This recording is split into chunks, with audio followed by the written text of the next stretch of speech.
राजस्थान विधानसभा चुनाव अब 2 से 3 महीने दूर है। इस बावजूद प्रदेश कांग्रेस में राजनीतिक रार पर पूर्ण विराम लगता हुआ नहीं दिख रहा है। ऐसे में इसका खामियाजा कांग्रेस को भुगतना पड़ सकता है।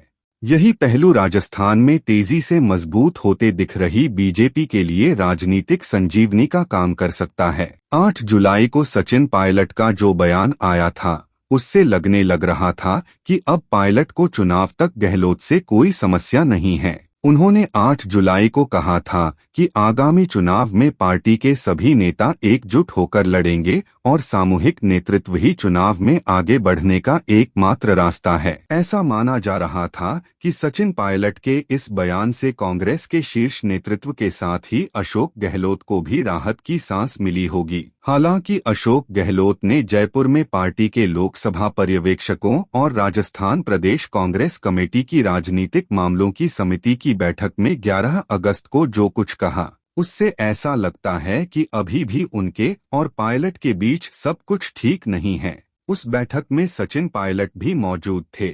पायलट का नाम लिए बिना अशोक गहलोत ने प्रधानमंत्री नरेंद्र मोदी और केंद्रीय गृह मंत्री अमित शाह का नाम लेते हुए पुराने दिनों का जिक्र कर डाला कि कैसे उनकी सरकार को गिराने के लिए साजिश रची गई थी। बाद में गहलोत ने अपनी ही पार्टी के नेताओं को निशाने पर लेते हुए इतना तक कह डाला कि पार्टी महासचिव केसी वेणुगोपाल की जगह मैं होता तो एक दिन में बता देता कि अनुशासनहीनता क्या होती है। बाद में गहलोत ने ये भी कहा कि उन्हें सब मालूम है कि क्या क्या साजिश रची जा रही है। गहलोत ने सीधे तौर से तो सचिन पायलट का नाम नहीं लिया, लेकिन बैठक में जिस तरह से प्रदेश सरकार में मंत्री प्रताप सिंह खाचरियावास, सुखराम बिश्नोई, पूर्व मंत्री रघु शर्मा, राज्यसभा सांसद नीरज डांगी और एआईसीसी सदस्य और पूर्व सांसद रघुवीर मीणा को खरी खोटी सुनाई, उससे स्पष्ट है कि सचिन पायलट को लेकर अभी भी गहलोत के मन में खुन्नस खत्म नहीं हुई है। दरअसल अशोक गहलोत के इस तरह के व्यवहार के पीछे की बड़ी वजह सचिन पायलट को लेकर कांग्रेस के शीर्ष नेतृत्व का सकारात्मक रवैया बताया जा रहा है। माना जा रहा है कि जिस तरह से सचिन पायलट पिछले कुछ दिनों से शांत नजर आ रहे हैं और बार बार एकजुटता का संदेश दे रहे हैं, वो शीर्ष नेतृत्व से उनको मिले आश्वासन का असर है।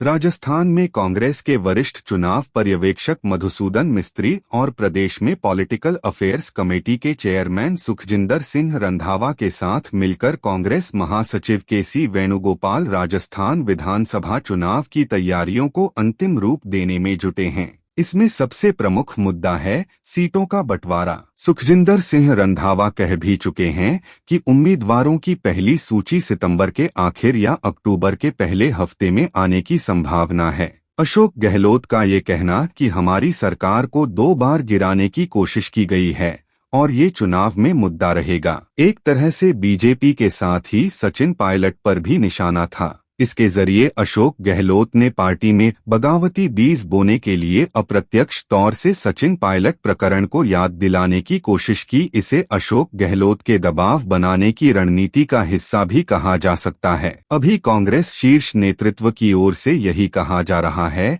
कि राजस्थान में पार्टी एकजुटता के साथ चुनाव लड़ने जा रही है। सीएम चेहरे को लेकर शीर्ष नेतृत्व की ओर से कुछ भी नहीं कहा जा रहा है। यही सचिन पायलट की सबसे बड़ी जीत मानी जा रही है।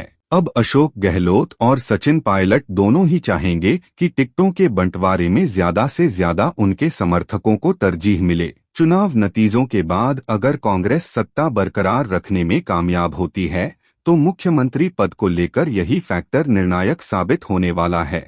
गहलोत या पायलट खेमे में से जिसको भी ज्यादा टिकट मिलेगा, नतीजों के बाद इसका फायदा उस खेमे को मिल सकता है। सचिन पायलट 6 जुलाई को दिल्ली में शीर्ष नेतृत्व के साथ हुई बैठक के बाद से संतुष्ट नजर आ रहे हैं। उसके पीछे बड़ा कारण टिकट बंटवारे में सचिन पायलट को ज्यादा महत्व मिलने की संभावना हो सकती है। अगर ऐसा हुआ तो कांग्रेस की सत्ता बरकरार रहने पर ये अशोक गहलोत के लिए प्रदेश में चौथी बार मुख्यमंत्री बनने के मंसूबे के लिए खतरनाक साबित हो सकता है। अशोक गहलोत को इसका एहसास है। कांग्रेस के राष्ट्रीय अध्यक्ष मल्लिकार्जुन खड़गे ने 9 अगस्त को ही राजस्थान प्रदेश कांग्रेस कमेटी के पॉलिटिकल अफेयर्स कमेटी को मंजूरी दी है। Political affairs committee Ashok Gehlot, Sachin Pilot, प्रदेश अध्यक्ष गोविंद सिंह डोटासरा समेत 35 नाम शामिल हैं। इसमें गहलोत के समर्थक माने जाने वाले महेश जोशी, शांति धारीवाल और धर्मेंद्र राठौड़ को जगह नहीं मिली है। इसके साथ ही इस कमेटी में पायलट के समर्थक माने जाने वाले नेताओं को खूब जगह मिली है।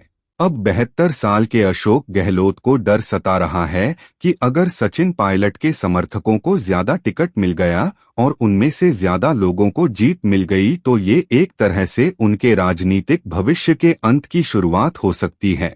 टिकट बंटवारे पर मंथन जोरों पर है। सचिन पायलट की ओर से जुबानी बाण चलाने का दौर भी थम गया है। ऐसे में पुरानी बातों का जिक्र कर गहलोत दिल्ली में बैठे शीर्ष नेतृत्व के साथ ही टिकट बंटवारे में महत्वपूर्ण भूमिका रखने वाले पार्टी रणनीतिकारों पर भी दबाव बनाना चाहते हैं। हालांकि अशोक गहलोत के इस रवैये से कांग्रेस की राजस्थान की सत्ता में बने रहने के मंसूबे को धक्का लग सकता है। सचिन पायलट एक युवा नेता के तौर पर बेहद लोकप्रिय है। पिछली बार कड़ी मेहनत से पार्टी को जीत दिलाने में कामयाब होने के बावजूद वो मुख्यमंत्री नहीं बन सके।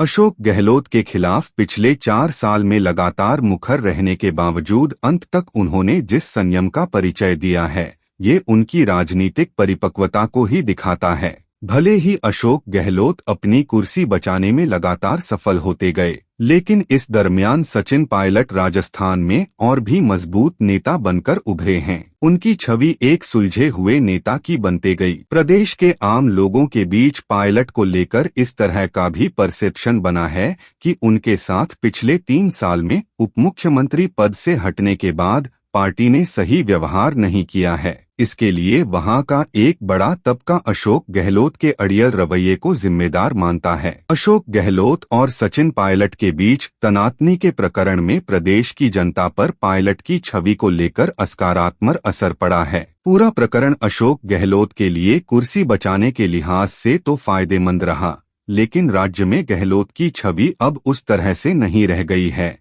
ये भी सच्चाई है। राजस्थान की राजनीतिक पिछला 2.5 दशक में कांग्रेस नेता अशोक गहलोत और बीजेपी नेता वसुंधरा राजे के इर्द गिर्द ही घूमते रही है। दिसंबर 1998 से बारी बारी से यही दोनों नेता राजस्थान के मुख्यमंत्री बनते आए हैं। अशोक गहलोत बतौर मुख्यमंत्री तीसरा कार्यकाल पूरा करने जा रहे हैं। ये कार्यकाल पूरा होने पर पिछले 25 साल में अशोक गहलोत 15 साल और वसुंधरा राजे 10 साल मुख्यमंत्री रहे हैं।